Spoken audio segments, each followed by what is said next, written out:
Subscribe करें और bell दबाएं ताकि कोई खबर रह न जाए।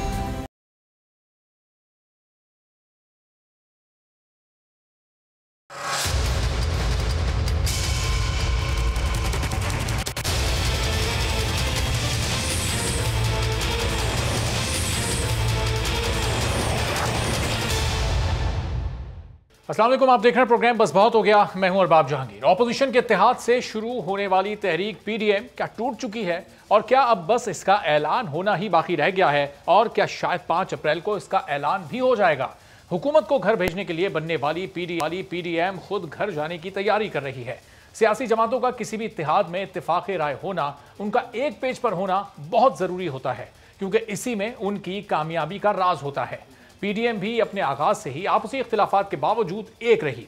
असेंबलियों से इस्तीफे देने हो या वजीर आजम का इस्तीफा लेना हो, पीडीएम दोनों में ही नाकाम रही मगर इत्तेहाद फिर भी कायम रहा। पीडीएम ने जिमनी और सेनेट इलेक्शन में हिस्सा ना लेने का फैसला किया, लेकिन पीपल्स पार्टी के इसरार पर फिर यह फैसला बदलना पड़ा, अपने मौकिफ से हटना पड़ा, मगर इत्तेहाद फिर भी कायम रहा। चेयरमैन और डिप्टी चेयरमैन सेनेट इलेक्शन में हार के बाद ऑपोजिशन जमातों ने एक दूसरे पर उंगलियां उठाई मगर इत्तेहाद फिर भी कायम रहा। इस्तीफे पहले देने हैं या लॉन्ग मार्च करना है, मामला इस पर भी बिगड़ा मगर पीडीएम इत्तेहाद अभी तक कायम है। लेकिन सैयद यूसुफ रजा गिलानी के सेनेट इलेक्शन में ऑपोजिशन लीडर बनने के बाद ऑपोजिशन का यह इत्तेहाद तकरीबन टूटता हुआ दिखाई दे रहा है। नून लीग और जेयूआई ने यूसुफ रजा गिलानी को सेनेट ऑपोजिशन लीडर मानने से इनकार कर दिया है और पीडीएम में शामिल दीगर जमातों से मिलकर अपना नया ऑपोजिशन लीडर लाने की तैयारियां शुरू कर दी हैं। अब इसका सीधा और साफ मतलब यह है कि अब पीपल्स पार्टी को पीडीएम के साथ चलना है तो यूसुफ रजा गिलानी को सेनेट में ऑपोजिशन लीडर के ओहदे से हटाना होगा। और अगर पीपल्स पार्टी ऐसा नहीं करती तो फिर क्या पीपल्स पार्टी और पीडीएम साथ चल सकेंगी या पीडीएम पीपल्स पार्टी को इत्तेहाद से अलग करने का कड़वा घूंट पीने पर मजबूर होगी। और नवीद कमर ने तो पीपल्स पार्टी के सीनियर ने आज यहां तक कह दिया है कि अगर पीपल्स पार्टी के यूसुफ रजा गिलानी को ऑपोजिशन की दीगर जमातें सेनेट में ऑपोजिशन लीडर तस्लीम नहीं करती तो फिर हम भी कौमी असम्बली में शहबाज शरीफ को ऑपोजिशन लीडर तस्लीम करने से इनकार कर देंगे। तो ये अब सूरत हाल है। ये कशीदगी पीपल्स पार्टी और पीडीएम के दरमियान हर गुजरते दिन के साथ बढ़ रही है। इसकी वजह क्या है और अब पीपल्स पार्टी क्या मुस्तकबिल में पीडीएम के साथ चल सकती है या नहीं? 5 अप्रैल को क्या फैसला हो सकता है? पीपल्स पार्टी के सीनियर रहनुमा मौला बख्श चांडियो साहब हमारे साथ मौजूद हैं। चांडियो साहब बहुत शुक्रिया प्रोग्राम के लिए, आपने वक्त निकाला। ये नवीद कमर साहब कह रहे हैं अगर गिलानी साहब को नहीं माना ऑपोजिशन की दीगर जमातों ने और ये तमाम फैसले के नून लीग और जेयूआई ने मिलकर करने हैं तो फिर शहबाज शरीफ साहब को भी मानने से आप लोग इनकार कर देंगे, यहां तक चली जाएगी पीपल्स पार्टी? चांडियो साहब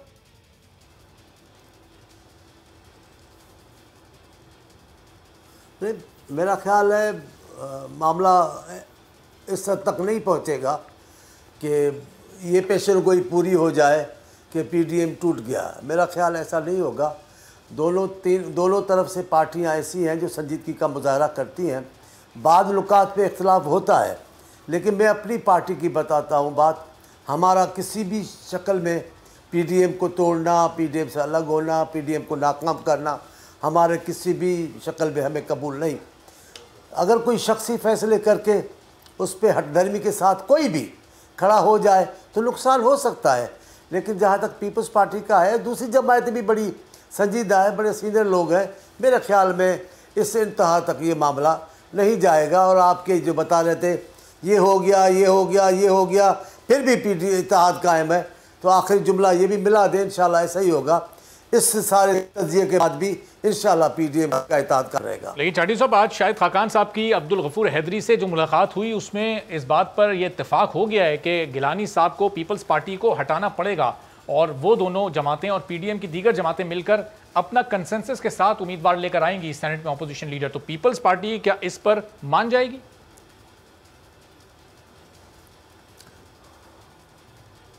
मुझे इस बात का इल्म नहीं जो आप फरमा रहे हैं कि उन्होंने कोई तय कर लिया है और ऐसा हो जाएगा।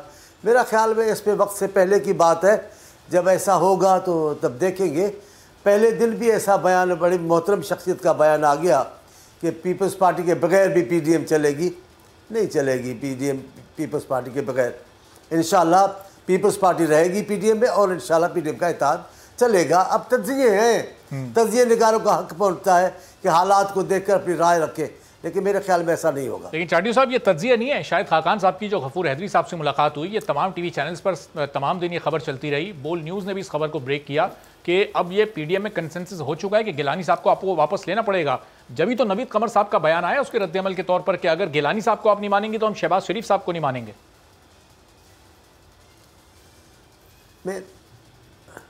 मैं फिर कह रहा हूँ कि मेरी तो ये है, मेरी उम्मीद ये है, मैं ये चाहता हूँ, मेरी क़यादत ये चाहती है कि पीडीएम चले और अपने मकसद तक पहुँचे। लेकिन अगर कोई बीच में कोई अपनी हरदर्मी से काम लेगा तो इत्तेहाद को नुकसान तो हो सकता है। लेकिन हुआ क्या है, असल बात तो ये है, इस्तीफ़ाओं का मामला हुआ, उसमें पीपल्स पार्टी की तो गलती न थी। किसी भी स्टेज पर ये कब फैसला नहीं किया गया था कि इस्तीफ़ा नहीं देंगे तो लॉन्ग मार्च नहीं होगा। मौलाना साहब ने अपने तौर पे लॉन्ग मार्च को मुलतवी कर दिया। मेरे ख्याल में तो क़यादत से कोई फैसला राय नहीं ली गई थी कि अगर आप लॉन्ग मार्च नहीं करोगे तो हम इस्तीफ़ा नहीं दोगे तो हम लॉन्ग मार्च नहीं करेंगे। लेकिन वो लोगों को मायूसी हुई। इस किस्म से फैसले होंगे तो ज़ाहिर नुकसान तो होगा। लेकिन जहाँ तक मेरे इल्म का, राय का, मेरी ख्वाहिश का ये है कि इंशाल्लाह पीडीएम चलेगी और पीडीएम को चलना चाहिए। लेकिन अब चांदी साहब पीडीएम को चलने के लिए या तो पीपल्स पार्टी को थोड़ा पीछे हटना पड़ेगा या फिर पीडीएम को थोड़ा आगे बढ़कर पीपल्स पार्टी से कदम मिलाना पड़ेगा। अब इन दोनों में से क्या मुमकिन हो सकता है? आपकी तरफ मैं वापस भी आता हूँ। कमल शोजब साहबा पाकिस्तान तहरीक इंसाफ की सीनियर रहनुमा भी हमें ज्वाइन कर चुकी हैं। तो कमल साहबा, हुकूमत इस वक्त बड़ा लुत्फ उठा रही होगी पीडीएम में जो कुछ हो रहा है, लेकिन चांडियो साहब ये कह रहे हैं कि कुछ भी हो जाए पीडीएम टूटेगी नहीं और ये चंद रोज में आगे जाकर मामला सेट हो जाएंगे।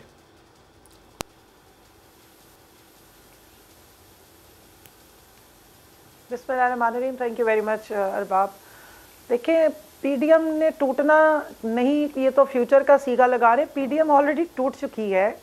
आपको मरियम बीबी भी इस वक्त आइसोलेशन में नज़र आ रही हैं, मौलाना साहब भी आइसोलेशन में नज़र आ रहे हैं, और जो उनके आपस में जो तीर और तुफंग वो हुए थे और जो लंका ढाई गई है वो आपस में ही ढाई गई है।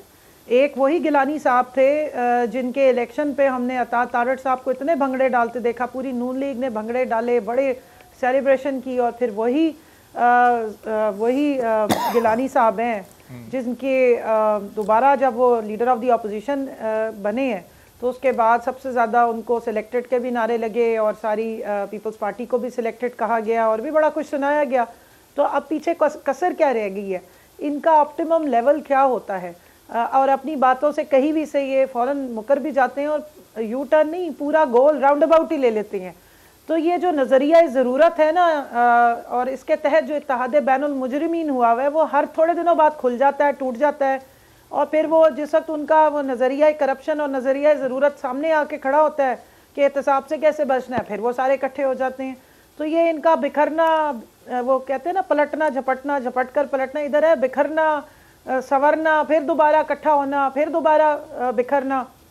ये अगले 3-4 साल ये तमाशा आप देखते रहेंगे। पीडीएम नामी चीज़ का वजूद नहीं है, वो हवा में तहलील हो चुकी है। ये चंद जो ग्रुप्स हैं या चंद जो लोग हैं, इन्होंने टीम अप अपना इकट्ठा होना होता है, ये हो भी जाते हैं और अलग भी हो जाते हैं, और ये आज से नहीं हो रहे हैं। ये नज़रिया ज़रूरत और मुकमुका की सियासत तो हमेशा से चल रही है। ये जो आपने एनआरओ देखे थे जनरल मुशर्रफ से लिए थे, तब भी यही हुआ था आपस में। फिर उसके बाद चार्टर ऑफ डेमोक्रेसी जो साइन हुआ था, तब भी ये भाई भाई बन गए थे। उसके कुछ अरसे बाद फिर अलग अलग हो गए थे। तो वो तो पूरी हिस्ट्री भरी पड़ी है इस तरह के मुख्तलिफ इनके मुकालमात से और इस तरह के वाक़यात से और इनकी तुंदो तेज़ लहजे से, और फिर बाद में शीरो शक्कर होके इकट्ठे मिठाइयाँ खाने और भंगड़े डालने से। ये कोई नई बात नहीं है जो अब हुई। मौलाना साहब और मरियम साहबा का जो जिक्र आपने आइसोलेशन करके, वो तो दोनों ज़ाहिर है इस वक्त अपनी अपनी बीमारी की वजह से इस वक्त अलहदगी में। लेकिन अब ये जो पंजाब में अदम एतमाद वाली तहरीक की पीपल्स पार्टी की तजवीज़ है, फिलहाल तो ये नून लीग नहीं मान रही इसको, लेकिन अगर नून लीग मान जाती है, और जैसा कि दावा भी कर रही है पीपल्स पार्टी के बहुत सारे पीटीआई के एमपीएज इस वक्त उनसे राब्ते में भी हैं, तो फिर ये कम से कम पंजाब की हुकूमत को गिराने की हद तक तो कामयाबी हासिल कर सकती है पीडीएम।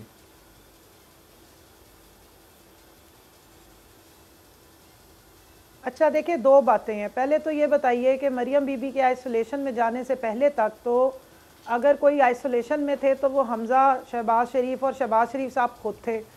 ये इसका मतलब ये कि एक म्यान में दो तलवारें इकट्ठी रह नहीं सकती। उस वक्त वो पीडीएम और नून लीग सबको वही तो मरियम साहिबा जो है वो लीड कर रही थी। जेल में थे। अब मरियम साहिबा आइसोलेशन में गई हैं तो पीपल्स पार्टी को अचानक से शहबाज शरीफ का और हमज़ा शहबाज का ख्याल आ गया।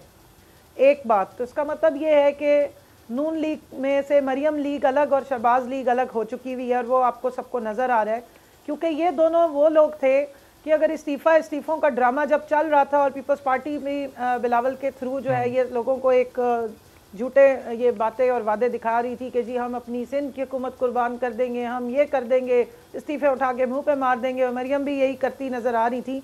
तो अगर कोई इस्तीफ़े असल में दे सकते थे तो वो पंजाब असम्बली और नेशनल असम्बली के लीडर ऑफ द ऑपोजिशन दे के और स्टार्ट कर सकते थे अगर ये सीरियस होते। तो आपने देखा कि उस टाइम पे वो दोनों बाप बेटा आइसोलेशन में ही रहे और उन्होंने प्रेफर किया कि वो जेल में चले जाएं शहबाज शरीफ साहब। दूसरी बात, ज़रा मुझे ये बताइएगा कि पंजाब असम्बली में पीपल्स पार्टी के एमपीए हैं कितने? माशाल्लाह इनकी जो इतनी ज़बरदस्त वहाँ पे फुटप्रिंट और इतनी बड़ी जमात है, वो एक सुजुकी कैरी डब्बे में इकट्ठे हो जाते हैं। और इन्होंने वहाँ कितनी सीटें इनके पास, कहाँ से ये माशाल्लाह जीत के आए हुए हैं, इतने भर के जो ये तहरीक अदम इस्तेकाम लेकर आएंगे। 7 से 8 एमपीएस हैं, तो फिर किस बुनियाद पर पीपल्स पार्टी ये दावा कर रही है? कंवल साहब, तो चांडियो साहब, ये पंजाब में अदम एतमाद की तहरीक लाने पर पीपल्स पार्टी क्यों इतना जोर दे रही है? हमजा शहबाज को वजीर आला बनाना चाहते हैं बिलावल भुट्टो सरदारी, जब नून लीग खुद ये नहीं चाहती, जो कि उस सूबे की अपोजिशन की सबसे बड़ी जमात है, तो फिर पीपल्स पार्टी क्यों इसकी जिद कर रही है? अब मैं हैदराबाद में बैठा हूँ, वहाँ क्या बातें हो रही हैं मुझे इसका इल्म नहीं है। मेरी बहन है, क्योंकि पीटीआई की है, इनको झूठ पर इमारत खड़ा करना आता है। हमने 2-3 झूठ बोले हैं, ये 2.5 साल से झूठ बोल रहे हैं, एक भी सच कौम के साथ नहीं बोल रहा। चांडियो साहब, ये 2-3 कौन से झूठ बोले आपने? मैं उनको सिर्फ ये कह रहा हूँ अभी वक्त आने दें। ये जो बोल रही है कि हमने ये कहा, चलो, लेकिन ये पूरी 2.5 साल झूठ पे चले हैं। और अभी मैं कुछ नहीं कहता, मैं तो एक बात कहता हूँ, मेरी उम्र है, मैं अपनी बहन को नहीं कह रहा, मैं आपके साथ बात कर रहा हूँ। अभी जिन लोगों, अभी तो दोपहर का आलम है, अभी तो शाम हुई नहीं, अभी तो साया गया नहीं। अब जब देखेंगे निकलेंगे तो ये जो मेरी बहन है ना, ये और दूसरे पीटीआई के जियाले, ये सब दूसरी जमातों के नारे मारते आएंगे। अभी जो वजीर है सबसे ज़्यादा बोल रहे हैं, वो भी कहीं और होंगे। हम हर मुश्किल में पीपल्स पार्टी के साथ है। पीपल्स पार्टी का मुकाबला हो ही नहीं सकता मेरे भाई, लेकिन इनको आदत है। दुआएं दो जिन्होंने आपको ये इतना बड़ा बना दिया है, जब वो दुआएं असर खोएंगी फिर आपको पता चलेगा पीटीआई का असल वजन क्या है। 7 हमारे एमपी हो या 2 हो, पर पंजाब में पीपल्स पार्टी का वजूद है, पंजाब में पीपल्स पार्टी के जियाले हैं। देखिएगा ना, कभी तो ये बादल छटेंगे, हकीकतें सामने आएंगी। अब ये ख्वाबों की बातें कर रही हैं और तस्वुरात में चल रही हैं, इनको तस्वुरात में ज़िंदा रहने दें। हम इंशाल्लाह सियासी लिहाज से न भागेंगे, नहीं मुकाबला करेंगे। तो चांडियो साहब, इतनी नुमाइंदगी आपके पास है पंजाब असम्बली में कि आप ये तहरीक अदम एतमाद ला सकें, उसके लिए तो जाहिर है कि आपको नून लीग की ज़रूरत है, और नून लीग खुद तैयार नहीं है। अब उनके अंदर क्या चल रहा है वो जाहिर है उनकी पार्टी जाने, वो जाने। लेकिन हमजा शहबाज को क्यों वजीर आला बनाना चाहते हैं बिलावल साहब? क्यों इतना जोर दे रहे हैं कि अब आगे बिलावल साहब को हमजा शहबाज के साथ तो आपके दुरुस्त नहीं होते ना, सब तज्जिए तो आपके दुरुस्त नहीं होते ना। सर ये तो सवाल है, तज्जिया थोड़ी है। ज़रा सुन लें, ज़रा तज्जिए निगाल जो मेरे भाई हैं उनके सब, मैं चुप हो जाऊँ आप बोलें। जब मैं कह रहा हूँ कि सब तज्जिए निगारों के दोस्तों के तज्जिए दुरुस्त तो साबित नहीं होते। अपनी ख्वाहिशों के मुताबिक अगर तज्जिए करेंगे तो नताइज वो नहीं होंगे। अब जो आप बोल रहे हैं वो ठीक है, आपका हक पहुँचता है और बैठे भी हैं, आप जो बोलेंगे वो तो ज़रूर नशर भी होगा, लेकिन ये तज्जिया दुरुस्त नहीं है। पीपल्स पार्टी एक हकीकत है, पीपल्स पार्टी हकीकत रहेगी। इनके पीरों मुर्शिदों ने बड़ी कोशिशें की, हमें कत्ल किया गया, हमें फांसी चढ़ाया गया, हमारे लोगों से जेल भरी गई, लाहौर के किले में सजाएं आई हमारे लोगों को, लेकिन पीपल्स पार्टी आज भी जिंदा है और रहेगी। इंशाल्लाह पीपल्स पार्टी मुकाबला करेगी। बाकी तज्जिया भी दूर से बैठ के तज्जिया करेंगे। पीपल्स पार्टी तो हकीकत है, जाहिर है, और आप पीपल्स पार्टी की तो नुमाइंदगी कर रहे हैं, अपनी पार्टी की बात करें, लेकिन किसी के ऐसे जी। लेकिन अभी 3 रोज पहले बिलावल साहब ने कहा था कि अगर वजीर आला पंजाब बनना किसी का हक है तो वो हमजा शहबाज साहब का है। अभी तक नून लीग के किसी सीनियर लीडर की जानिब से बात नहीं की गई, बिलावल साहब कह रहे हैं। तो नून लीग और पीपल्स पार्टी में आपस में इस पर कंसेंसस है, कहीं कोई बातचीत हुई है? तो जरूर बिलावल साहब एक बाखबर रहनुमा हैं, बिलावल साहब एक रोल प्ले करने वाले रहनुमा हैं। अगर वो कोई तज्जिया करते हुए बात कर रहे हैं तो इसमें कोई अचंभे की बात तो नहीं, लेकिन जो आज नज़र नहीं आ रहा है वो कल नज़र आ जाएगा आपको। इलेक्शन से पहले जब कोई कुव्वत साथ नहीं थी पीटीआई की, किसी ने नहीं कहा कि इमरान खान वज़ीर-ए-आज़म बन सकते हैं। रातों रात ऐसी ताकत आई, ऐसा काया पलट हुई कि वज़ीर-ए-आज़म भी बन गए इमरान खान साहब, और अब इनको कोई चैलेंज करने वाला नहीं है, न कोई इदारा न कोई शख्स। तो बातें होती है लेकिन नताइज आगे जाकर निकलते हैं। कैंडी साहब, वैसे आपकी राय क्या है, इस्तीफे देने चाहिए या नहीं? अगर आपसे पूछा जाए तो आपका जवाब क्या होगा?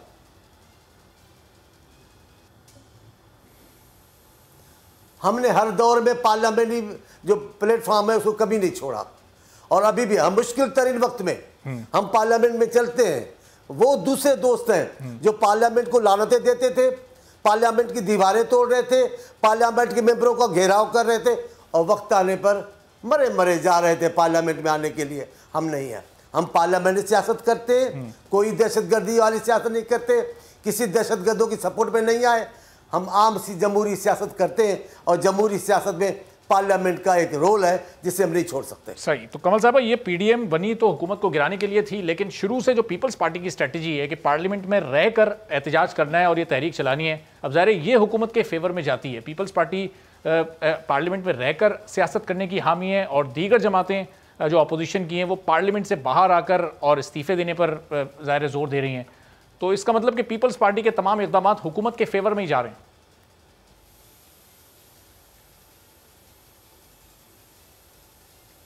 देखिए अरबाब, 2-3 बातें बता दूं जल्दी से। एक तो पीपल्स पार्टी के पंजाब में 6 इनके इलेक्टेड एमएनएज हैं और एक रिजर्व सीट पे खातून है। तो 297 जो मर्द या जो इलेक्टेड सीटें हैं उनमें से 6, और 66 जो ख़वातीन की रिजर्व सीट्स हैं उनमें से 1। तो ये तो इनका वहाँ पे कॉम्पोजिशन है। अब आप इसकी परसेंटेज निकाल लें तो आपको पता लग जाएगा कि कितनी ज़बरदस्त और बड़ी वहाँ पर इनकी रिप्रेजेंटेशन है, और ये वाकई वहाँ पर वोट ऑफ नो कॉन्फिडेंस ला सकते हैं। दूसरी बात, जहाँ तक आपने कहा पार्लियामेंट की सियासत के लिए पीडीएम का आपने कहा, तो पीडीएम में जो उन्होंने शुरू के पहले निकात दिए थे, और शैला रज़ा और इनके जितने भी वलवला अंगेज़ स्पोक्स पर्सन हैं वो आके यही कहते रहे कि जी अब तो बहुत बस हो गई है और ये असम्बली तहलील होनी चाहिए और हम हुकूमत गिराने के लिए निकले। तो ये तो ऑन रिकॉर्ड बातें आपके प्रोग्राम में कितनी दफ़ा हुई।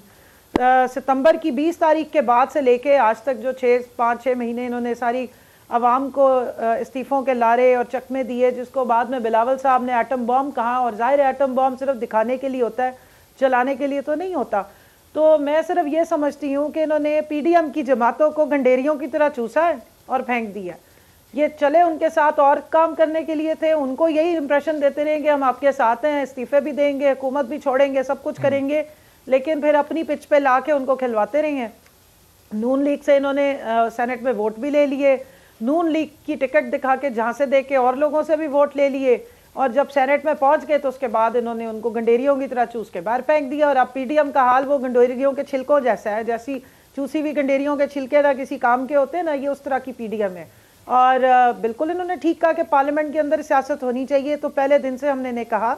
और प्रॉब्लम इन सारी जमातों का ये है कि जब इनको इक़्तिदार के साथ चिपके रहने की आदत हो गई है, अवाम की पल्स को ये भूल चुके हुए हैं। जिस पार्टी के साथ अवाम खड़ी हुई है, जो वज़ीर आज़म 5 हल्कों से जीत कर आया, पाकिस्तान की हिस्ट्री में कभी नहीं हुआ, तो जाहिर है वो एक बड़ी फोर्स ही है ना, एक कुव्वत है, और एक यूथ की कुव्वत है, ख़वातीन की कुव्वत है, जिनको आप लोगों ने कभी इंगेज ही नहीं किया। आपके तो लीडर भी ख़वातीन रही हैं, लेकिन कभी हमारी जैसी ख़वातीन को किसी ने इंगेज नहीं किया। तो ये पूरी पाकिस्तान की एक डायनामिक्स चेंज हुई है, पॉपुलेशन जो है वो उसमें अवेयरनेस आई, सियासत को हमने स्टूडेंट के लेवल पे हमने उसको एंटीसिपेट किया। हम पिछले 15-15, 16-16 सालों से या 18-18 सालों से स्टूडेंट लाइफ से पॉलिटिक्स करके तो फिर अब इस फोरम पे आए हैं। तो वाकई ये ओवरनाइट नहीं हुआ है, ये इमरान खान साहब की वो 24 साल की जदोजहद है जो ग्रास रूट पे चेंजेस आ रही थी, और इन्होंने उस चेंजेस को एंटीसिपेट नहीं किया, क्योंकि ये तो सारी मौरूसी सियासत के अलम बरदार हैं कि एक फैमिली एक तरफ, दूसरी फैमिली दूसरी तरफ। जहाँ तक आपने कहा कि जी बिलावल साहब ने ये शहबाज शरीफ का और हमजा शहबाज का नाम लिया है, तो बिलावल साहब पहले अपना हाउस इन ऑर्डर करें। सिंध में उनकी जमात का फुटप्रिंट है और वहीं पर ही वो हैं, वहाँ पर अपनी उसको सियासत को फोकस करें। बाकी पंजाब जो है वो पंजाब वालों पे छोड़ दें, वो देख लेंगे कि वहाँ क्या करना है। अगर आपने कुछ करना है तो अपनी जमात को वहाँ मुस्तहकम करें और कोई फिलॉसफी चेंज नहीं करते अवाम की पल्स के साथ। सिंध में गवर्नेंस के सवालात आपने उठाए, जरा दुनिया में इस तरह की हिस्ट्री है और लोग नई चीजों को पसंद करते हैं। सिंध की गवर्नेंस से मुतालिक जरा चांडियो साहब से जानें, इसके बाद फिर हमाद अजहर साहब वाले मौजू पर भी आने हैं कि हफीज शेख साहब को हुकूमत ने क्यों हटाए। तो चांडियो साहब, ये बिलावल साहब पंजाब में अदम एतमाद लाने की बात कर रहे हैं, पंजाब की गवर्नेंस को बेहतर करने की बात कर रहे हैं। सिंध में आपने सड़कों पर हाल देखा है, कुत्ते किस तरह से बच्चों को काट रहे हैं, लोगों को काट रहे हैं। फरियाल तालपुर साहिब और एक और आपके एमपीए की पहले अदालत की जानिब से मेंबरशिप मुअत्तल की गई, आज उसको दोबारा बहाल कर दिया गया। तो ये इस सूरत हाल को तो बेहतर कर लें, फिर पंजाब में गवर्नेंस का मॉडल आप बेहतर कीजिएगा।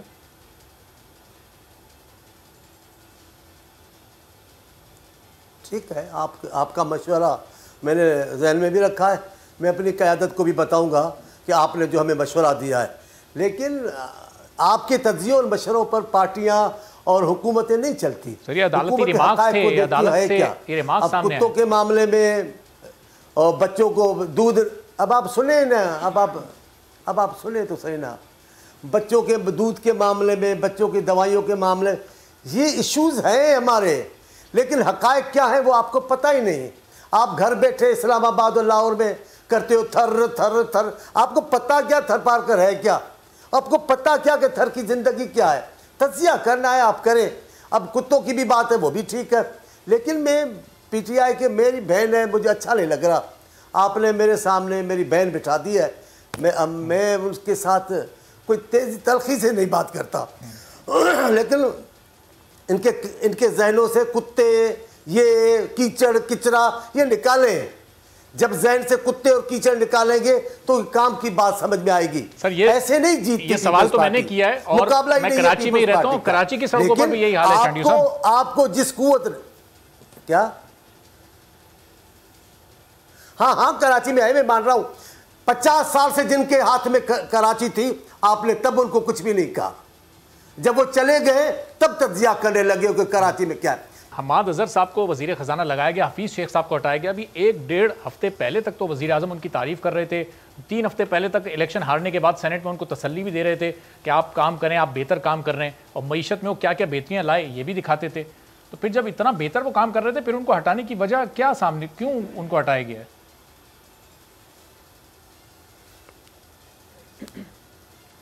अच्छा, जहाँ तक चांडियो साहब ने गवर्नेंस के इश्यूज़ पे और उस बात, मैंने तो खैर सवाल नहीं उठाया, सवाल आपने उठाया, लेकिन जो जस्टिस आफ्ताब अहमद साहब हैं सिंध हाई कोर्ट के, जिन्होंने ये फैसला दिया था कि अगर किसी भी हलके के किसी भी एमपीए के हलके में अगर कोई शख्स कुत्ता काटे का शिकार होता है और बहुत सारे बच्चे हलाक हुए, जवानों को भी काटा है, हलाकतें बहुत ज़्यादा हुई हैं, तो उनकी मेंबरशिप जो है वो मुअत्तल कर दी जाएगी। और उन्होंने एग्जाम्पल भी सेट की। ये उनके 2-4 रिमार्क्स है, मैं पढ़ के सुना देती हूँ। वो जस्टिस साहब फरमाते हैं कि मैं लाड़काना से रोज़ गुजरता हूँ, मुझे ये रॉकेट लॉन्चर लगाओ, क्योंकि उनको सिंध हुकूमत के एक मिनिस्टर, पीपल्स पार्टी के मिनिस्टर ने कहा है कि जज को हम रॉकेट लॉन्चर लगाएंगे। हम सिंध हुकूमत के मातहत नहीं हैं, वज़रा हमें धमका के दबाव में डालना चाहते हैं। ये जस्टिस साहब फरमा रहे हैं, कहते हैं कि कुत्ता मारना गुनाह है, तो कुत्ता लोगों को काटे ये सवाब है। कुछ फैसले ज़मीनी हकाइक को देखकर भी किए जाते हैं। सही। और उन्होंने जज साहब फरमा रहे हैं कि हमें तनख्वाहें बंद करने की धमकियां ना दी जाएं। अब किसी को कुत्ते ने काटा तो इसको नुकसान भरने की हुकूमत जिम्मेदार होगी। तो ये तो अदालत अब बात कर रही है, मैंने तो सिर्फ अदालत के रिमार्क्स या जज साहब के रिमार्क्स बता दिए। रीज़न ये है कि जब 98,000 के करीब केसेस आ जाएं और कोई ना मेडिसिन का अरेंज किया जा सके और ना उनको रोका जाए कि जंगली कुत्ते जाके 3 साल के, 2 साल के, 10 साल के बच्चों को उधेड़ के रख देते हो, फिर आगे फैसिलिटी आपको पता है नहीं, एम्बुलेंस सर्विस तो है नहीं, तो फिर लोग अपने बच्चों की लाशें भी जो हैं वो हाथों में उठा के या गधा गाड़ी पर डाल के ला रहे होते हैं। और 12वां-13वां साल है पीपल्स पार्टी की एक गो में इस सूबे में हुकूमत है, और जो विजन दिया बिलावल ने उसके मुताबिक तो वो इसको पेरिस और रोम से भी आगे लेकर जा रहे हैं। तो वो स्पीड नज़र नहीं आ रही, वो फैक्ट्स नज़र नहीं आ रहे, और ज़मीन पे वो हकाइक नज़र नहीं आ रहे। दूसरी बात, आपने पूछा कि वज़ीर आज़म साहब ने उनको क्यों हटाया। देखें, वज़ीर आज़म का ये इस्तेहकाक है, आईनी इस्तेहकाक है, वो अपनी टीम के किसी भी प्लेयर को किसी वक्त भी बगैर हमें रीज़न बताए आगे पीछे कर सकते हैं। जिस वक्त हमने सेनेट की एक सीट लूज़ की थी तो वज़ीर आज़म ने अपने आप को वोट ऑफ कॉन्फिडेंस के लिए पेश कर दिया और उसमें भी अगर आप चलें, वज़ीर आज़म का इस्तेहकाक सारे लोग हैरान हो रहे थे कि ऐसा क्यों बदकिस्मती से वक्त बिल्कुल खत्म हो गया। अब ये है कि देखें, मौला बख्श शांडियो साहब, दोनों मेहमानों का बहुत शुक्रिया। चूंकि वक्त हर दिन इस मौजू पर इंशाल्लाह मजीद तफसील से भी गुफ्तगू करेंगे। अभी एक ब्रेक लेते हैं, ब्रेक के बाद मुस्लिम लीग नून का मौक़िफ़ इसी पूरी सूरत हाल पर जानेंगे। हमारे साथ रहिए।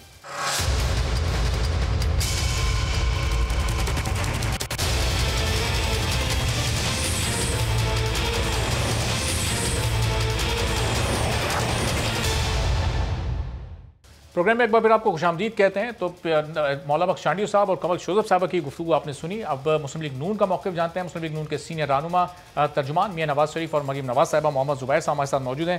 ज़ुबैर साहब, नवीद कमर साहब का ये बयान आपकी भी नज़र से गुजरा होगा कि वो कह रहे हैं अगर आप गिलानी साहब को नहीं मानेंगे सेनेट में अपोजिशन लीडर, तो फिर हम कौमी असम्बली में शहबाज शरीफ साहब को नहीं मानेंगे। अब ऐसी सूरत हाल में PDM किस तरफ जाएगी? नून लीग और पीपल्स पार्टी साथ चलेंगी, नहीं चलेंगी, क्या होगा ज़ुबैर साहब? जितनी आपकी सोच है उतनी मेरी सोच है। जाहिर सी बात है, मुश्किलात तो हैं ये। जब पब्लिक में आके इस तरह से एक दूसरे के खिलाफ बात होगी तो फिर मेरे ख्याल में मसला हल नहीं होता। मैं तो कुछ पब्लिक में कुछ नहीं कहना चाहूँगा। तो लेकिन ज़बरदस्त, अब ये शायद खाकान साहब और गफूर हैदरी साहब की जो मुलाकात हुई उसमें तो ये तय हो गया कि अब PDM अपना सेनेट में अपोजिशन लीडर लेकर आएगी। गिलानी साहब को विड्रॉ करना पड़ेगा पीपल्स पार्टी को। पीपल्स पार्टी तो इस पर तैयार नहीं है। अभी चांडियो साहब से बात हुई हमारी। नहीं तो वो जाहिर सी बात है, वो हमारी तो ख्वाहिश थी और हमारे हिसाब से तो प्रिंसिपल जो तय हुआ था उसके हिसाब से EMLN को मिलनी थी लीडर ऑफ द ऑपोजिशन, लेकिन उन्होंने फैसला किया पीपल्स पार्टी ने। तो अब हम जाहिर सी बात है उसको क्या कर सकते हैं। तो अब ज़ुबैर साहब, ये क्या डेडलॉक हो जाएगा इस मामले पर? डेडलॉक होता है तो फिर जब पीपल्स पार्टी की अपनी राहें जुदा करेगी, या फिर ये डेडलॉक कहीं कोई दरमियानी राह निकल सकती है? PDM 2 कदम पीछे हो सकती है? सोल्यूशन तो हमेशा निकल सकता है, ऐसी बात तो नहीं है कि सोल्यूशन नहीं हो सकता। पॉलिटिक्स में कोई ऐसी चीज नहीं होती जो पॉसिबल हो, लेकिन ये जरूर है कि कोई ना कोई हल निकालने की कोशिश तो करनी चाहिए। अब आइंदा चंद दिनों में क्या होता है देखें। लेकिन साहब, ये इतने इश्यूज क्यों क्रिएट हुआ? अभी तो इस्तीफों वाला मामला ही हल नहीं हुआ था, उसके लिए भी 5 अप्रैल तक इंतजार है। अभी एक नया मामला गिलानी साहब को विड्रॉ करने वाला ये नया मुतालबा PDM का आ गया। इस पर जाहिर है पीपल्स पार्टी बड़े टफ टाइम में पड़ जाएगी कि इस्तीफों के मामले पर क्या फैसला करे, फिर गिलानी साहब को भी वापस ले। तो क्या इतने बड़े बड़े फैसले पीपल्स पार्टी इस वक्त करने की पोजीशन में लग रही है आप? देखिए, अभी 4 तारीख को उनका इजलास है सेंट्रल एग्जीक्यूटिव कमेटी का, तो मैं तो उस चीज का जब वो होगा तो इंतजार करूंगा जब तक सेंट्रल एग्जीक्यूटिव कमेटी का इजलास नहीं होता। तो ज़ुबैर साहब, पीपल्स पार्टी की सियासत इस वक्त क्या आपको महसूस हो रहा है? कि आपको भी लगता है विकेट के दोनों जानिब खेल रहे हैं कि फेडरल में भी ताल्लुकात बनते रहें और फिर पंजाब की सियासत में अदम एतमाद के जरिए हमजा शहबाज और शहबाज साहब के साथ भी जरा चला जा सके साथ साथ? देखें, पीपल्स पार्टी आपने कहा कि दोनों तरफ खेल रही है या नहीं खेल रही। देखें, पीपल्स पार्टी के साथ हमारे पॉलिटिकल डिफरेंसेस हैं और वो सबके सामने हैं। एक तो लॉन्ग मार्च के हवाले से, इस्तीफों के हवाले से, और उससे ज्यादा इम्पोर्टेंट के लीडर ऑफ द ऑपोजिशन के हवाले से। ये तमाम मामला जो हैं, अब ये सियासी जाहिर सी बात है उनकी अपना पॉइंट ऑफ व्यू है, हमारा अपना पॉइंट ऑफ व्यू है, और उसकी वजह से डिफरेंसेस इतने ज्यादा नजर आ रहे हैं। अब अल्लाह करे कि ये रिजॉल्व हो सके। 4 तारीख का इंतजार करना चाहिए, उसके बाद फिर देखते हैं कि क्या है पीपल्स पार्टी। पर मैं उस तरह से तो नहीं शक करूंगा जो आप कह रहे हैं कि विकेट के दोनों तरफ खेल रहे हैं। लेकिन ज़बरदस्त पंजाब में अदम एतमाद वाला जो मामला है, बिलावल साहब का ये कहना है कि अगर पंजाब में कोई वज़ीर आला हो सकता है तो सिर्फ हमजा शहबाज ही हो सकते हैं, उनका हक है। अब ये वाली आवाज़ नून लीग के अंदर से क्यों नहीं आ रही? अदम एतमाद पर आप लोग क्यों नहीं यकीन रखते, जबकि आपकी अक्सरियत वो 125 के करीब है, पीपल्स पार्टी के कुल मिला के वहाँ पर सिर्फ 6 वोट हैं?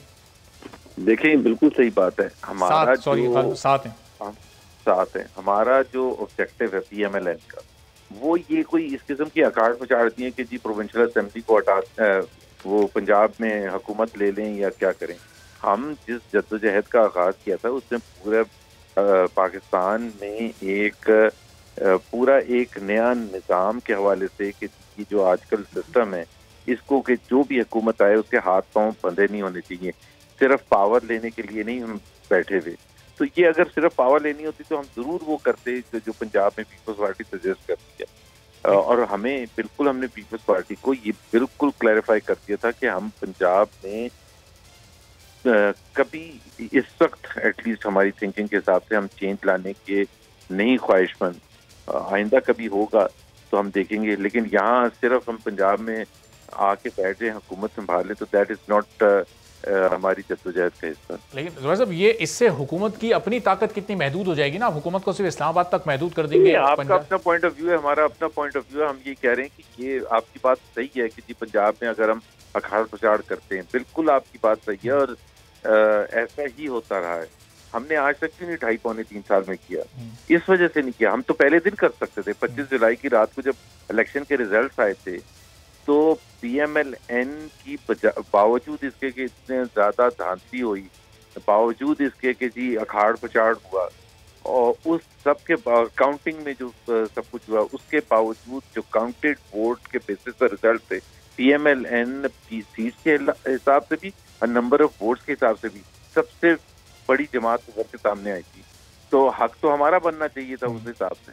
हमने इसलिए नहीं बीच में कुछ किया था कि हमने कहा ठीक है, अगर ये बना सकते तो बना लें, और बावजूद इसके कि हमारा हक बनता था। तो हम इसमें कि जी पंजाब की हुकूमत है, इमरान खान वीक हो जाएगा, वो वैसे ही वीक है, वो खुद कुछ करने के काबिल नहीं है। सबने देख लिया, तमाम जमातें भी उसके साथ हैं, सब एक पेज पर भी है। तो ज़ुबैर साहब, इस ये जो पीपल्स पार्टी की तजवीज़ है, इसके अगेंस्ट में फिर इसके जवाब में क्या स्ट्रेटजी क्या है PDM की? क्योंकि हम पंजाब में कोई चेंज कॉन्टेम्पलेट कर ही नहीं रहे। जब हम करेंगे तो हमारी मर्जी से होगा, पीपल्स पार्टी की मर्जी से तो नहीं होगा। अच्छा, यानी अभी मुस्तकबिल करीब में फिर इसका कहीं कोई इम्कान नहीं? कोई इम्कान नहीं। सही। अच्छा ज़ुबैर साहब, ये हमाद अजहर साहब को हफीज़ शेख साहब की जगह अब वजारत ख़जाना का चार्ज दे दिया गया, क्योंकि आपकी भी इकॉनमी के मामले पर बड़ी गहरी ग्रिप है, फिर ज़ाहिर है असद उमर साहब के आप बड़े भाई भी हैं, तो ये आपको लगता है एक बेहतर फैसला है? देखिए, वो मैंने अभी थोड़ी देर पहले एक ट्वीट भी किया था कि ये सिर्फ चेहरे बदलने से अगर ये समझा जाए कि निज़ाम चलना शुरू हो जाएगा, तो ऐसा नहीं होगा। एक तो हमाद अजहर जो हैं वो एक अच्छे आदमी हैं, लेकिन ये एक बहुत बड़ी पोजीशन है। फाइनेंस मिनिस्ट्री चलाना कोई आसान काम नहीं है। जो बेड़ा गर्क इस हुकूमत ने कर दिया 2.5-3 साल में मीशत का, उसको यहाँ से निकालना और इस मुश्किल हालात से निकालना, मेरा नहीं ख्याल है कि हमाद अजहर के बस की बात है। इसी वजह से हम सुन रहे हैं अब शायद एक और एडवाइजर लगाए जाएंगे, शौकत तरीन साहब। तो ये सब देखें, मसला क्या होता है? मसला ये होता है कि एक पार्लियामेंट्री जमहूरियत का एक मेजर पॉजिटिव होता है, वो ये होता है कि आप अवाम के पास जाते हैं, एक प्लान लेके जाते हैं। जैसे नया पाकिस्तान बनाने का सफर लेके PTI गई थी, वो नया पाकिस्तान का प्लान बनाया था असद उमर ने, मिसाल के तौर पर। आपने उनको फारिग कर दिया 8-9 महीने के बाद, और फिर लेके आके आप हफीज शेख को, हफीज शेख का उस नए पाकिस्तान के तसव्वुर से कोई ताल्लुक ही नहीं, और वो जाहिर सी बात है वो उसकी रिस्पॉन्सिबिलिटी भी नहीं ओन करते थे। अब आप उसके बदले हफीज शेख को 2.5 साल आपने 2-2.25 साल आजमा के देख लिया कि हफीज शेख अकाउंटेबल ही नहीं थे। उन्होंने तो नहीं अवाम के पास वापस जाना था जवाबदेही करने के लिए। अब हमाद अजहर और उसमें शौकत तरीन में इतनी खिचड़ी होगी कि जिसकी कोई इंतहा। लेकिन ज़ुबैर साहब, इसके पीछे प्राइम मिनिस्टर की इंटेंशन क्या पॉजिटिव शो होती है कि अगर एक शख्स ने परफॉर्म नहीं किया एक मिनिस्ट्री में, उसको हटा दिया और फिर दूसरे शख्स को लाने का मकसद ये है कि किसी तरह जो इस वक्त मईशत एक बहरान की कैफियत में कम से कम एक कोशिश तो वो कर रहे हैं दूसरे को ये जिम्मेदारी। देखिए, मैं उन लोगों में शामिल हूँ जो कभी किसी की नीयत पर शक नहीं करता। क्यों चाहेंगे इमरान खान की अच्छी तरह ना चले, लेकिन एक अच्छा कप्तान जो होता है वो टीम की सिलेक्शन करते हुए, यार यही कहते थे इमरान खान कि मेरी टीम इतनी जबरदस्त है। अब पता चला कि टीम थी नहीं। 3 फाइनेंस मिनिस्टर्स चेंज हो चुके हैं, 3 साल अभी गुजरे नहीं है। 4 फाइनेंस सेक्रेटरी गुजर चुके हैं, 5 SDR चेयरमैन हो चुके हैं, 4 बोर्ड ऑफ इन्वेस्टमेंट चेयरमैन हो चुके हैं, मिनिस्ट्री ऑफ इंडस्ट्री में 3 चेंज हो चुके हैं, हेल्थ मिनिस्ट्री में कितने चेंज आ चुके हैं, इंफॉर्मेशन मिनिस्ट्री में कितने चेंज। इससे क्या रिफ्लेक्ट होता है? इसके failure is on all front, कि फेलियर कोई एक जगह नहीं है। और सबसे बड़ी बात ये होती है कि मुझे उनके इंटेंशन से क्या करनी है।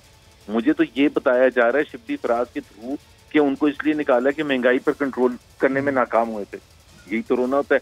किसी भी हुकूमत के लिए सबसे नंबर 1 जो प्रायोरिटी होती है, फॉरेन पॉलिसी छोड़ें, मईशत के दूसरे रसून छोड़ें, सबसे नंबर 1 होता है महंगाई, और खासतौर पर थर्ड वर्ल्ड कंट्री में। अगर आप 2.25 साल के बाद ये एतराफ़ कर रहे हैं कि फाइनेंस मिनिस्टर को हम इसलिए निकाल रहे हैं कि वो महंगाई पर कंट्रोल नहीं कर सके थे, तो इससे ज्यादा शर्मिंदगी की बात क्या हो सकती। और महंगाई पर कंट्रोल करना एक वजीर खजाना का सिर्फ काम नहीं होता, उसमें तमाम हुकूमत के इदारे भी शामिल होते हैं, उसमें सूबाई हुकूमतें भी शामिल होती हैं, और वो सब मिल के contribute, monetary policy, fiscal policy, तमाम चीजें। अब जब आपको ये पता ही ना हो कि ये सारी चीजें चलनी कैसे। अभी इमरान खान साहब ने थोड़े अरसे पहले ये कहा था कि हुकूमत में आने से पहले तैयारी मुकम्मल कर, कभी पहले कहते थे तैयारी मुकम्मल है, मेरे पास ऐसी टीम है, वो 200 लोग आ जाएंगे तो पूरा चेंज हो जाएगा। वो पता नहीं 200 लोग, अब ये शहबाज गिल, फरदौस आशिक कवान और ये फयाज चौहान, ये 200 लोगों में शामिल थे। तो मेरा नहीं ख्याल है कि अगर मेरे से पूछेंगे कोई उम्मीद है, कोई उम्मीद नहीं है। पाकिस्तान इसी तरह से लड़खड़ाता रहेगा और एक वजीर खजाना से दूसरे वजीर खजाना, तीसरे और चौथे चेंज करने से कुछ नहीं होगा। वजीर आजम को खुद अपने आप पर नजर दौड़ानी चाहिए कि क्या उनके पास टीम है भी। मैंने कहा हमारा तरह आदमी, उनके पास कोई अभी चॉइस ही नहीं बची है, लेकिन हमारा सर क्या डिलीवर कर सकते हैं। नो, किसी एक इंडिपेंडेंट एनालिस्ट से पूछ लें। और जुबैर साहब, स्टेट बैंक ऑर्डिनेंस भी क्या इसका एक अहम फैक्टर था इस तब्दीली के पीछे? वो कि शिबली फराज साहब ने तो महंगाई को वजह बताया, लेकिन क्या वो फैक्टर भी अपनी जगह अहमियत रखता है? वो बहुत बड़ा फैक्टर था, और मैंने पिछले बुध को ही एक प्रेस कॉन्फ्रेंस की, और मैंने उस वक्त एग्जैक्ट एक चीज कही थी कि इस वक्त IMF जो पुश कर रहा है हफीज शेख के इस स्टेट बैंक के ऑर्डिनेंस को लाने के लिए, वो सबसे ज्यादा उसकी जो वजह यह है कि वजीर खजाना वल्नरेबल है इस वक्त। उनको अपनी पोजीशन, लास्ट वेडनेसडे मैंने ये कहा था, उनको अपनी पोजीशन नहीं पता कि वो कितने मुस्तहकम है और उनके फ्यूचर कहाँ है, और उनको पता था कि फ्यूचर उनका पाकिस्तान से ज्यादा बाहर वापसता है। तो वो काम करेंगे जहां उन्होंने वापस जाना है, ताकि उनकी गुड बुक्स में है। और वही हुआ कि वो ऐसी चीजें ला रहे थे, स्टेट बैंक का ऑर्डिनेंस, जो पाकिस्तान की फाइनेंशियल सोवरेनिटी जो है वो बिल्कुल उनके हाथ में देने के लिए तैयार था, IMF और वर्ल्ड बैंक के हाथ। और आप ये देखें कि इस मुल्क में वजीर आजम हो, काबीना का कोई सिटिंग मिनिस्टर हो या फॉर्मर प्राइम मिनिस्टर हो या जो भी हो, वो तो कटहरे में आ सकते हैं नैब के और FIA के, लेकिन गवर्नर स्टेट बैंक और डिप्टी गवर्नर्स और एग्जेक्टिव जो उनके हैं, ना सिर्फ मौजूदा बट पुराने भी, आप खुद बताएं कि कौन सा कानून है। सही। और फिर सारी रिस्पॉन्सिबिलिटी महंगाई कंट्रोल करने की स्टेट बैंक को जाएगी कि कल को हम पूछेंगे कि जी महंगाई बहुत हो रही है, तो वजीर आजम या दूसरे मिनिस्टर कहेंगे ये तो हमारी है ही नहीं रिस्पॉन्सिबिलिटी इस ऑर्डिनेंस के तहत, तो स्टेट बैंक की, और स्टेट बैंक से जवाब तलब भी किया जा सकता है। ठीक है। और स्टेट बैंक अब जुबैर साहब, आखिर में बस जाते जाते, मरियम साहिबा की तबीयत अब माशाल्लाह बहाल हो रही है, और कब से वो सियासी सरगर्मियां अपनी दोबारा शुरू कर रही हैं? चूंकि अभी पहले उन्होंने ट्वीट किया कि बीमार मैं क्या हुई तो हुकूमत को उम्मीद पैदा हो गई थी कि शायद मैं बाहर जाने लगी हूँ, लेकिन मैं बाहर जाने वाली नहीं। तो चलिए, बहुत बहुत शुक्रिया। मोहम्मद जुबैर साहब, तर्जुमान मियां नवाज शरीफ और हमारे साथ मौजूद थे, और कह रहे थे कि मरियम साहिबा का कहीं बाहर जाने का इरादा नहीं है, खुद उन्होंने ट्वीट भी किया है। अभी एक ब्रेक लेते हैं, ब्रेक के बाद जब वापस आएंगे तो कोरोना की तीसरी बिगड़ती लहर और उस पर वफाकी हुकूमत और सिंध हुकूमत के मौक़िफ़ में जो फ़र्क है उस पर बात होगी एक ब्रेक के बाद।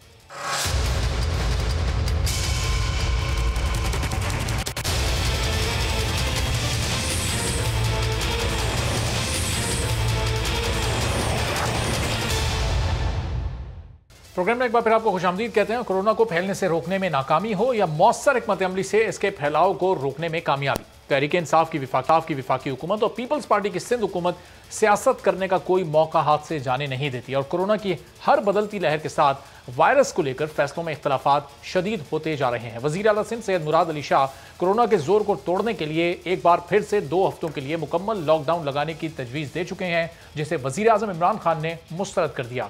आज वज़ीर आज़म की ज़ेर सदारत कौमी राब्ता कमेटी बराए कोरोना का इजलास हुआ, जिसमें मुल्क में कोरोना और सियासी सूरत हाल का तफसीली जायजा लिया गया। वज़ीर आज़म ने कहा कि सिंध हुकूमत ने 2 हफ्तों के लॉकडाउन की तजवीज़ दी थी, लेकिन हम मुकम्मल लॉकडाउन के मुताहमिल नहीं हो सकते। मुकम्मल लॉकडाउन से दिहाड़ीदार तबका मुतासिर होता है। वज़ीर आज़म के फैसले के जवाब में वज़ीर आला सिंध ये कह रहे हैं कि लॉकडाउन करें या ना करें, ये स्मार्ट लॉकडाउन माइक कुछ नहीं होता। कम से कम 2 हफ्ते के लिए इंटरसिटी ट्रांसपोर्ट को बंद किया जाए। कोरोना पर सिंध हुकूमत के इक़दाम को पहले भी सब ने फॉलो किया था। हमें लॉकडाउन करके कोरोना वबा का जोर तोड़ना होगा। क्या कहा मुराद अली शाह ने, ये आप सुनिए, फिर गुफ्तगू का आगाज़ करते हैं। इस वक्त हम एक बहुत बड़े क्राइसिस में जा सकते हैं। आटे में नमक के बराबर भी नहीं है जो वैक्सीन लगी हैं। आप लेकिन बातें क्या कर रहे थे कि हमने अपनी मईशत को बचाना, क्या बचाना है? आपकी मईशत वर्स्ट परफॉर्मिंग है इस रीजन में इस वक्त। हुकूमत सिंध के जो बर वक्त थे इसमें इकदाम, उनकी वजह से पूरे पाकिस्तान को फ़ायदा हुआ। इसी वजह से तो सारों ने फॉलो किया हमें, सिटी ट्रांसपोर्ट बंद करें, कम से कम 2 हफ्ते का। टर्मिनोलॉजीज नहीं निकली थी ना, smart lockdown, micro stop lockdown, there is nothing like either a lockdown और देयर इज नो लॉकडाउन।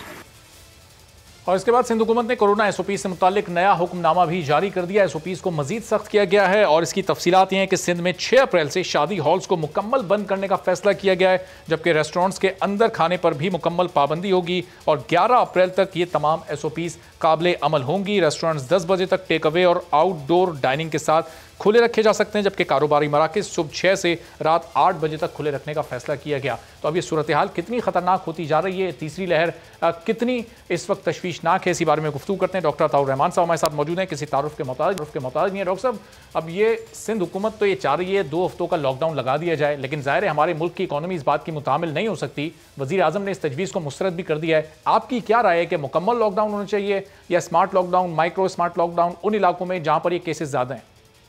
देखिए, दोनों व्यू पॉइंट्स एक्चुअली अपनी अपनी जगह पे सही हैं। जो प्राइम मिनिस्टर कह रहे हैं कि अगर हम कंप्लीट लॉकडाउन करते हैं तो गरीब तबका जो है वो कहाँ जाएगा, उनको तो उनकी रोजाना की बुनियाद पर रोजी मिलती है और तो एक बहुत बड़ी परेशानी उनके लिए खड़ी हो जाएगी। जो सिंध के चीफ मिनिस्टर कहते हैं वो भी अपनी जगह पे सही है कि आप कंप्लीट लॉकडाउन कर देंगे तो ये फिर वबा जल्दी कंट्रोल में आ सकती है। तो ये स्ट्रेटेजिक डिसीजंस हैं, आपको बैलेंस करना पड़ेगा कि आगे क्या करना चाहिए। इसमें मसला यही है कि ये इतने आसानी से कंट्रोल में आने वाला नहीं है।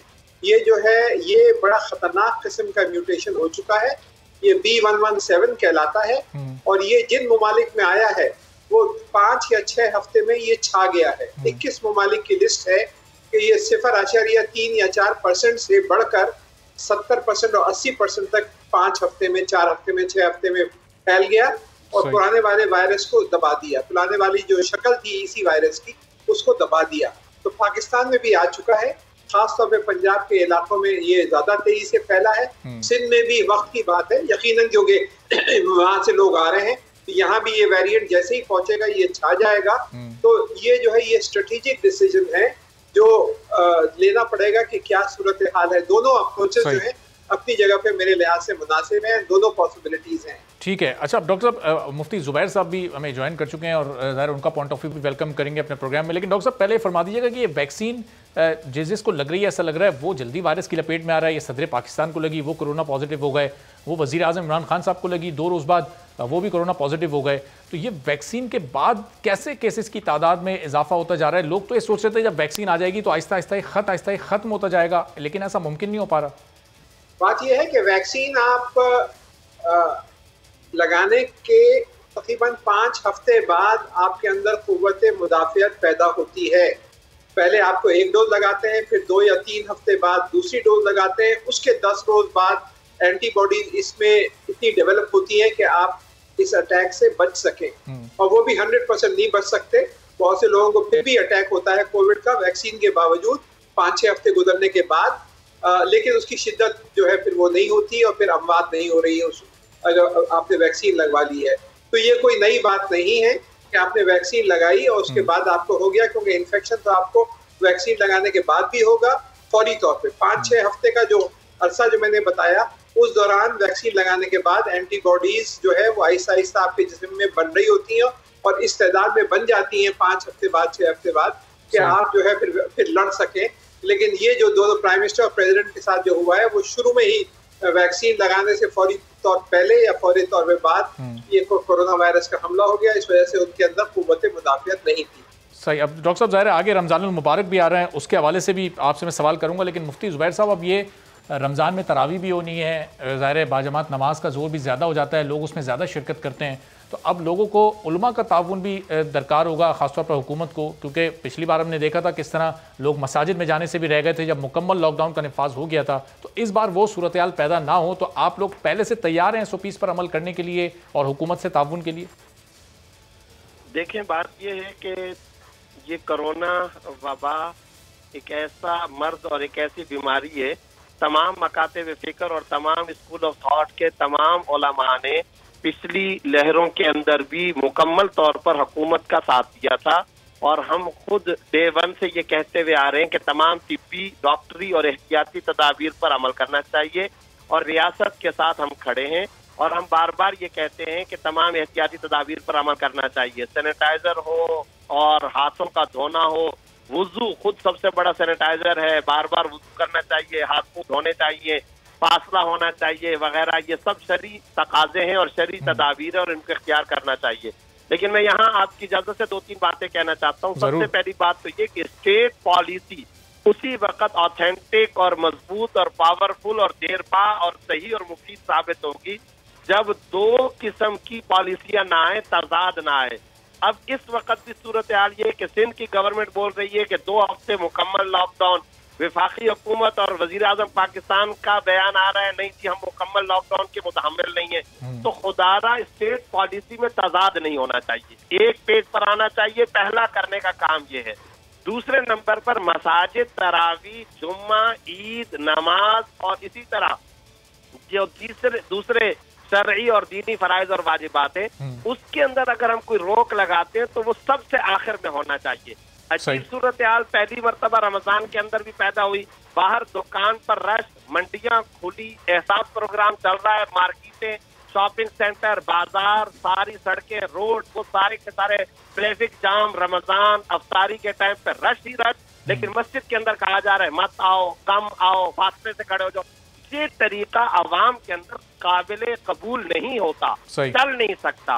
मेरी गुजारिश ये है कि हमें मसाजिद की तरफ भी आना चाहिए, रजू इल्लाह भी करना है, तौबा और इस्तग़फ़ार भी करना है, अल्लाह से मांगना भी है। हाँ, मास्क वगैरह लगाने या सैनिटाइजर या घर से वुज़ू करके आने, ये जो एहतियाती तदाबीर है इनको जरूर इख्तियार किया जाए और इसी के अंदर भलाई है, यही काबिल अमल है और इसी के ऊपर हम चल सकते। सही। तो डॉक्टर साहब अब ज़ाहिर है आगे रमज़ान उल मुबारक का महीना 2 हफ्तों की दूरी पर है और उसके बाद फिर ज़ाहिर है जिस तरह मुफ्ती साहब ने पॉइंट आउट किया कि वो अफ्तारी के टाइम पर रश हो जाता है मुख्तलिफ सड़कों पर, मुख्तलिफ जगहों पर, फिर अफ्तारी के बाद जब मार्केट्स खुलना शुरू हो जाती हैं तो वो अपनी जगह एक आम मसला इस कोविड के दौर में अब है। तो फिर SOPs पर सख्ती से अमल दरामद हुकूमत तो करवाएगी, लोगों की अपनी कितनी रिस्पॉन्सिबिलिटी है? रिस्पॉन्सिबिलिटी तो लोगों की है, हुकूमत कुछ नहीं करा सकती। आप हुकूमत कहाँ किस गली में जाके, किस मस्जिद में जाके, किस शादी हॉल में जाके आप कंट्रोल कर सकते हैं? हुकूमत एक हद तक कर सकती है, लोगों को अपने आप ही ये करना पड़ेगा क्योंकि ये तो लोगों की जिंदगियों से खेलने वाली बात है। नमाजी एक दूसरे के पास खड़े हो जाएंगे तो ये जो है उनकी जिंदगियों से खेलना है। तो मसाजिद में मौलाना जो हमारे मौलवी हैं उनको देखना पड़ेगा, इमाम जो है मस्जिद के उनको देखना पड़ेगा कि कम से कम 4 फुट या 6 फुट का फासला रखें और मास्क पहने हो। बगैर मास्क पहने किसी नमाजी को मस्जिद के अंदर नहीं आने दें। इसी तरह जो हमारे सियासतदान है वो मीटिंग्स के अंदर इंश्योर करें। इसी तरह क्योंकि ये जो है बहुत ही खतरनाक सूरत हाल हो गई है और ये लोगों की जानों के लिए डॉक्टर साहब ये जो वज़ीर आज़म इमरान खान जब कोविड पॉजिटिव थे उन्होंने एक मीटिंग की और उसमें 5-6 वुज़रा वहाँ मौजूद थे। ऐसी सूरत कितनी खतरनाक हो सकती है कि वो उस वक्त कोविड के अंदर मौजूद थे और उन्होंने 4-5 लोगों से गो के SOPs के तहत ही मुलाकात की, लेकिन क्या वो मुलाकात होनी चाहिए थी? बात यह है कि उन्होंने एक डिस्टेंस रखा था, कम से कम 6 से 8 फुट का डिस्टेंस था और हर एक कोई मास्क पहना हुआ था।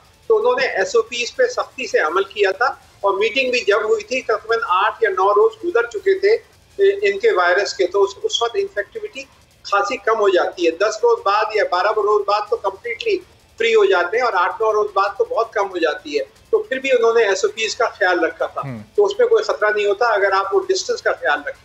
ठीक है, बहुत बहुत शुक्रिया डॉक्टर अताउर रहमान साहब। मुफ्ती ज़ुबैर साहब हमारे साथ मौजूद थे और लोगों की हुकूमत की जिम्मेदारी से ज़्यादा है कि खुद अपने इन SOPs को मुकम्मल तौर पर इस पर अमल करते रहें और कहीं कोई कमी ना छोड़ें, महदूद रहें और महफूज रहें। इजाज़त दीजिए, अल्लाह।